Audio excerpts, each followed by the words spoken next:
Banyak orang bilang, cerita hidup kita dimulai pada hari saat kita lahir. Apakah film ini bercerita tentang masa depan? Ternyata dugaan saya salah. Di vlog kali ini akan membahas sebuah review film bergenre drama keluarga. Nanti kita cerita tentang Hari Ini, film tentang keluarga yang tak sepanjang judulnya. Yang membedakan review film dari kanal ini dengan kanal lainnya adalah saya menyisipkan sedikit teori dasar ilmu sinematografi alias ilmu perfilman. Mau tahu? Makanya simak sampai habis video ini. Pertama kali saya mendengar dan membaca kalimat nanti kita cerita tentang hari ini, imajinasi saya langsung menuju masa depan. Apakah film ini bercerita tentang masa depan? Ternyata dugaan saya salah. Ini adalah film drama keluarga yang menyajikan kisah yang sangat dekat dengan kehidupan sehari-hari kita. Nanti kita cerita tentang Hari Ini atau NKCTHI adalah sebuah film drama keluarga sederhana yang sangat relate dengan kehidupan banyak penontonnya. Wajar jika film ini meraih jumlah banyak penonton. Film ini ditonton lebih dari 2 juta orang dan menjadi film Indonesia terlaris pertama di sepanjang tahun 2020. Inti dari film ini sebenarnya berkisah mengenai kehidupan keluarga Narendra. Keluarga ini terlihat seperti gambaran keluarga ideal yang begitu bahagia dengan 3 anak mereka. Angkasa si sulung, Aurora si anak tengah, dan Awan si bungsu. Sebagai anak bungsu, wajar jika Awan selalu lebih diperhatikan oleh ayah dan ibu mereka sejak ia kecil hingga dewasa. Dia ngapain kayak gitu, Ayah? Mungkin dia pikir perasaan manusia tuh bisa diatur pakai tombol.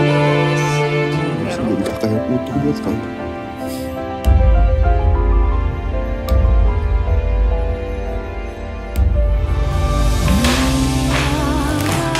Pada ngomongin apa sih? Kisah lengkapnya bisa kamu tonton di TV platform digital ya. Jangan bajakan. Mari kita kupas unsur pembangun film ini. Yang pertama dari unsur naratif. Scene-scene awal di film ini memiliki alur maju mundur. Tujuannya supaya penonton menjadi paham bagaimana awal cerita ini akan dimaksudkan atau diplantingkan. Sebenarnya film ini memiliki plot tunggal, yakni permasalahan keluarga. Namun dalam film ini yang lebih banyak diceritakan mengenai kehidupan Awan, si anak bungsu. Selain melihat bagaimana sudut pandang Awan, penonton juga diajak melihat permasalahan keluarga ini dari para tokoh lainnya, seperti dari sisi Angkasa atau Aurora sebagai subplot dalam cerita film ini. Hal yang menarik dari alur cerita film ini adalah perpaduan antara flashback masa lalu dan masa kini yang bagus dan tidak membingungkan. Semua film tentu harus menjelaskan segala sesuatu yang terjadi dengan karakter atau suatu kejadian tertentu, agar nanti tidak terjadi plot hole. Karena film ini adalah bergenre drama keluarga, film ini banyak detail informasi ceritanya, seperti tentang kisah ayahnya ketika masih muda, untuk menggiring emosi penonton kepada sebuah awal mula masalah keluarga dimulai. Adegan lain misalnya menceritakan di mana anak tengah yang selalu menyembunyikan rasa sakitnya dan mengalah terhadap adiknya yang selalu dibanggakan. Tetapi tidak hanya anak tengah saja yang mengalami peran penting dalam film ini. Karakter sang angkasa sebagai si sulung pun harus bersikap dewasa dan kuat untuk bisa menjaga adik-adiknya seperti apa yang diamanahkan oleh ayahnya. Secara umum, aspek naratif film nanti kita cerita tentang hari ini sudah bagus. Komposisi ceritanya pun sudah sangat baik. Babak demi babak mengalir hidup bagi sebuah kehidupan yang nyata. Dia anak bontot yang sedang mencari. Aku emang cuma anak bontot, tapi aku juga pengen kayak kakak-kakak aku tuh. Bisa bangga sama dirinya sendiri, aku juga pengen kayak gitu, Ayah.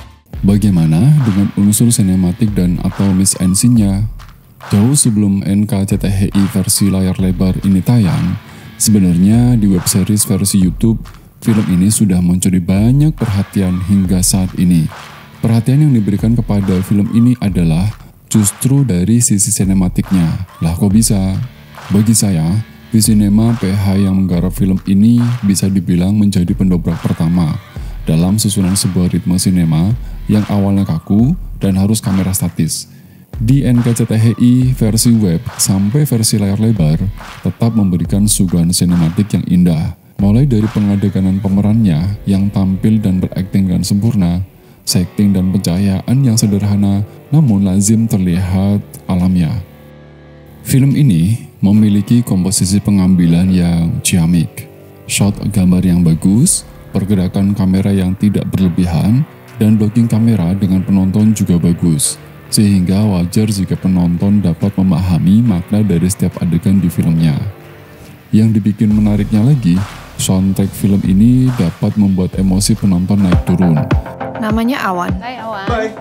Jaga rumah ya. Pusat dunia. Hai. Yuk.